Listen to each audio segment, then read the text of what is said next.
So I'll start with this. A couple of years ago, an event planner called me because I was going to do a speaking event. And she called and she said, I'm really struggling with how to write about you on the little flyer. And I thought, well, what's the struggle? And she said, well, I saw you speak, and I'm going to call you a researcher, I think, but I'm afraid if I call you a researcher, no one will come because they'll think you're boring and irrelevant. And I was like, okay. And she said, but the thing I liked about your talk is, you're a storyteller. So I think what I'll do is just call you a storyteller.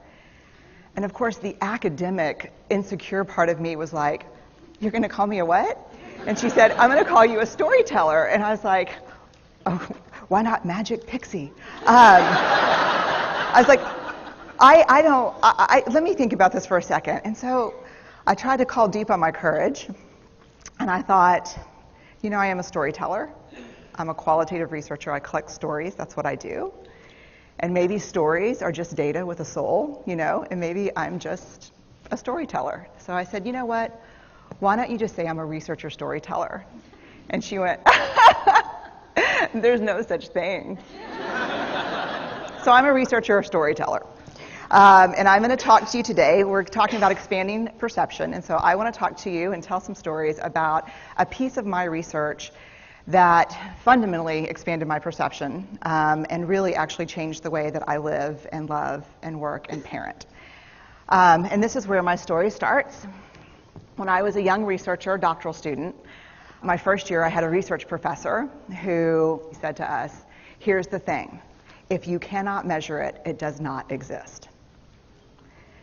And I thought he was just sweet-talking me. I was like, really? And he's like, absolutely.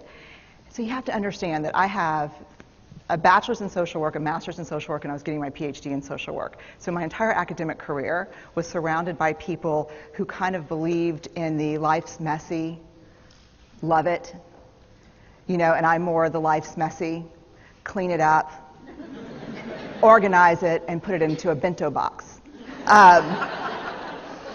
And so to think that I had found my way, to found a career that takes me, really one of the big sayings in social work is lean into the discomfort of the work. And I'm like, knock discomfort upside the head and move it over and get all A's. That was my mantra.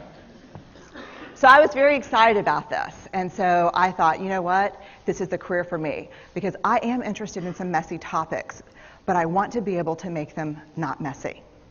I want to understand them. I want to hack into these things that I know are important and lay the code out for everyone to see. So where I started was with connection, because by the time you're a social worker for 10 years, what you realize is that connection is why we're here. It's what gives purpose and meaning to our lives.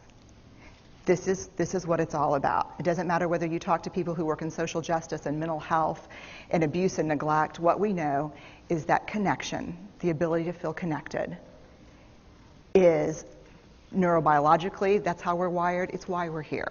So I thought, you know what? I'm going to start with connection. Well, that situation where you get an evaluation from your boss and she tells you 37 things that you do really awesome and one thing that you can't, an opportunity for growth. And all you can think about is that opportunity for growth, right? Well, apparently this is the way my work went as well, because when you ask people about love, they tell you about heartbreak. When you ask people about belonging, they'll tell you their most excruciating experiences of being excluded. And when you ask people about connection, the stories they told me were about disconnection. So very quickly, really about 6 weeks into this research, I ran into this unnamed thing that absolutely unraveled connection in a way that I didn't understand or had never seen. And so I pulled back out of the research and thought, I need to figure out what this is. And it turned out to be shame. And shame is really easily understood as the fear of disconnection. Is there something about me that if other people know it or see it, that I won't be worthy of connection? The things I can tell you about it, it's universal. We all have it. The only people who don't experience shame have no capacity for human empathy or connection. No one wants to talk about it, and the less you talk about it, the more you have it. What underpinned this shame, this I'm not good enough, which we all know that feeling. I'm not blank enough. I'm not thin enough, rich enough, beautiful enough, smart enough, promoted enough. The thing that underpinned this was excruciating vulnerability. This idea of, in order for connection to happen, we have to allow ourselves to be seen, really seen. And you know how I feel about vulnerability. I hate vulnerability. And so I thought, this is my chance to beat it back with my measuring stick. I'm going in. I'm going to figure this stuff out. I'm going to spend a year. I'm going to totally deconstruct shame. I'm going to understand how vulnerability works. And I'm going to outsmart it. So I was ready. And I was really excited. As you know, it's not going to turn out well. You know this. So I could tell you a lot about shame, but I'd have to borrow everyone else's time. But here's what I can tell you that it boils down to. And this may be one of the most important things that I've ever learned in the decade of doing this research. My 1 year has turned into 6 years, thousands of stories, hundreds of long interviews, focus groups. At one point, people were sending me journal pages and sending me their stories, thousands of pieces of data. And 6 years. And I kind of got a handle on it. I kind of understood this is what shame is, this is how it works. I wrote a book, I published a theory, but something was not okay. And what it was is that if I roughly took the people I interviewed and divided them into people who really have a sense of worthiness, that's what this comes down to, a sense of worthiness. They have a strong sense of love and belonging. And folks who struggle for it, and folks who are always wondering if they're good enough. There was only one variable that separated the people who have a strong sense of love and belonging and the people who really struggle for it, and that was the people who have a strong sense of love and belonging believe they're worthy of love and belonging. That's it. They believe they're worthy. And to me, the hard part of the one thing that keeps us out of connection is our fear that we're not worthy of connection, was something that personally and professionally I felt like I needed to understand better. So what I did is I took all of the interviews where I saw worthiness, where I saw people living that way, and just looked at those. What do these people have in common? And I have a slight office supply addiction, but that's another talk. So I had a manila notebook, a manila folder, and I had a Sharpie. And I was like, what am I going to call this research? And the first words that came to my mind were wholehearted. These are kind of wholehearted people living from this deep sense of worthiness. So I wrote at the top of the manila folder. And I started looking at the data. In fact, I did it first in this in a 4-day very intensive data analysis where I went back, pulled these interviews, pulled the stories, pulled the incidents. What's the theme? What's the pattern? My husband left town with the kids because I always go into this kind of Jackson Pollock crazy thing where I'm just like writing and going and kind of just in my researcher mode. And so here's what I found. What they had in common was a sense of courage. And I want to separate courage and bravery for you for a minute. Courage, the original definition of courage, when it first came into the English language, it's from the Latin word cur, meaning heart. And the original definition was to tell the story of who you are with your whole heart. And so these folks had, very simply, the courage to be imperfect. They had the compassion to be kind to themselves first and then to others, because as it turns out, we can't practice compassion with other people if we can't treat ourselves kindly.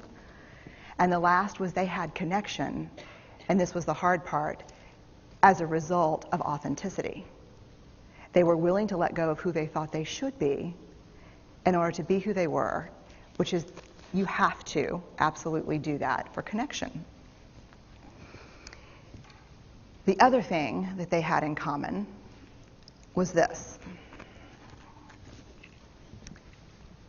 They fully embraced vulnerability. They believed that what made them vulnerable made them beautiful.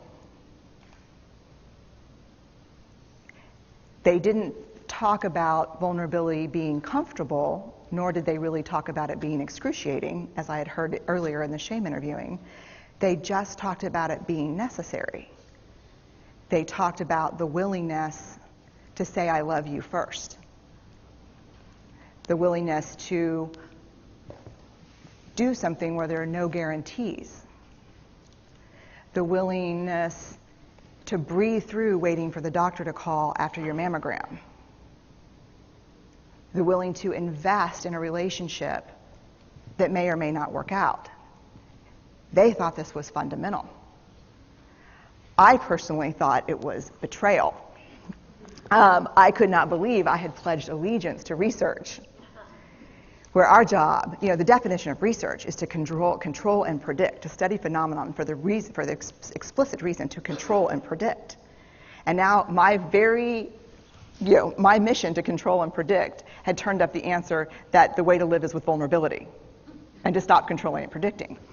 This led to a little breakdown, which actually looked more like this. And it did. It led to I call it a breakdown, my therapist calls it a spiritual awakening. Spiritual awakening sounds better than breakdown, but I assure you it was a breakdown. And I had to put my data away and go find a therapist. Let me tell you something. You know who you are when you call your friends and say, I think I need to see somebody. Do you have any recommendations? Because about 5 of my friends are like, woo, I wouldn't want to be your therapist. And I was like, what does that mean? And they're like, I'm just saying, don't bring your measuring stick. Okay. So I found a therapist. My first meeting with her, Diana, I brought in my list of the way the wholehearted live.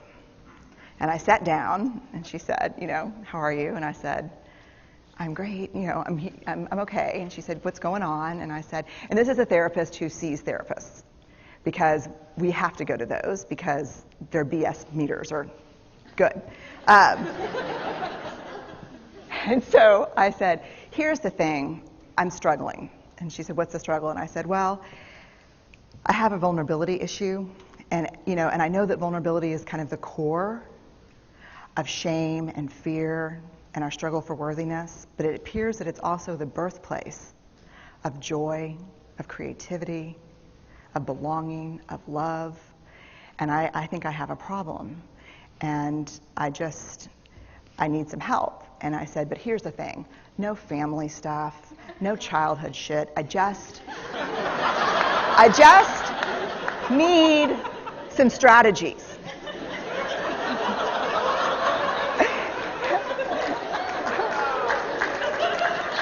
Thank you.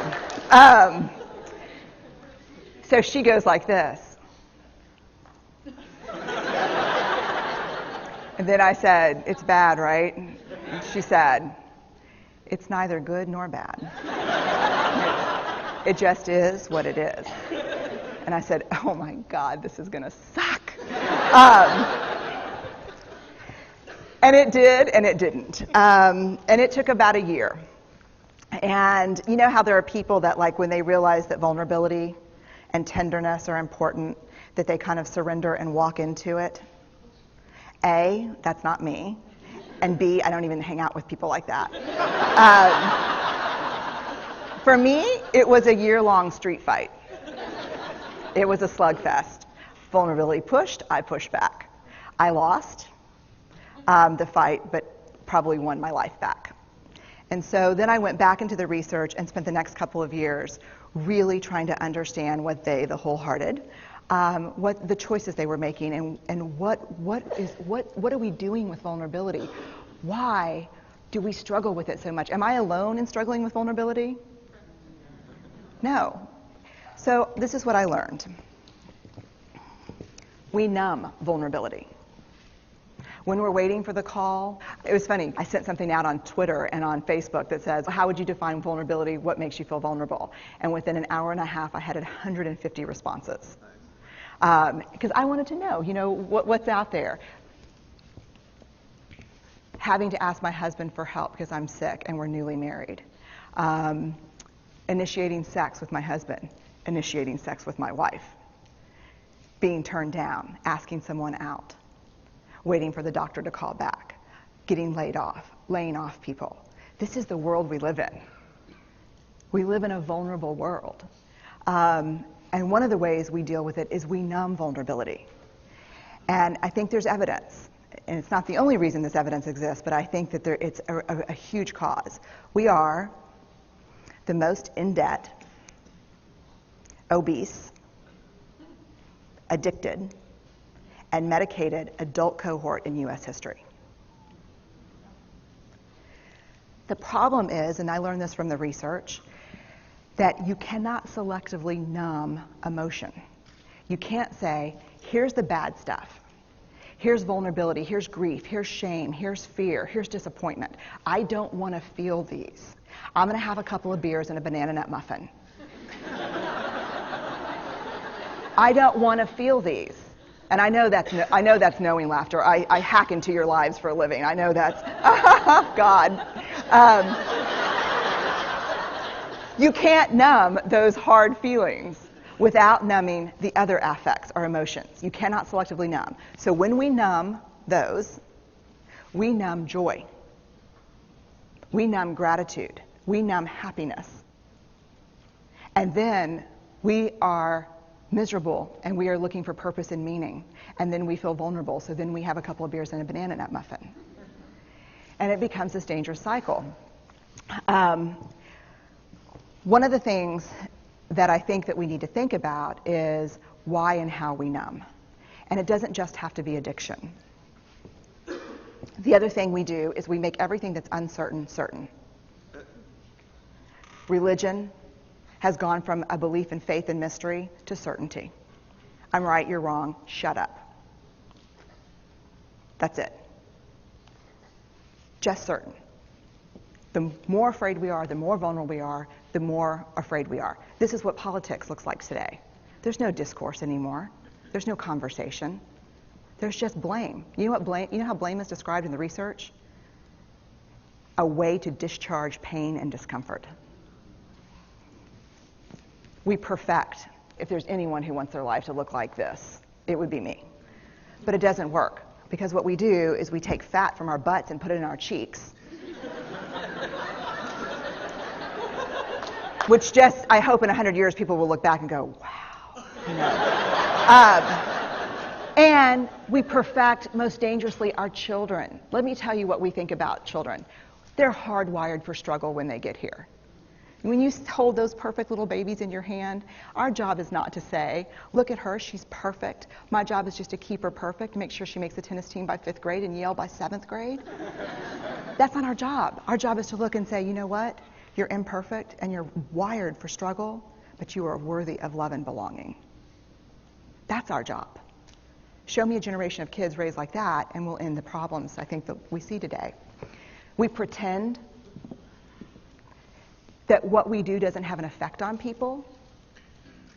We do that in our personal lives. We do that corporate, whether it's a bailout, an oil spill, a recall. We pretend like what we're doing doesn't have a huge impact on other people. I would say to companies, this is not our first rodeo, people. We just need you to be authentic and real and say, we're sorry, we'll fix it. But there's another way, and I'll leave you with this. This is what I have found. To let ourselves be seen, deeply seen, vulnerably seen. To love with our whole hearts, even though there's no guarantee. And that's really hard, and I can tell you as a parent, that's excruciatingly difficult.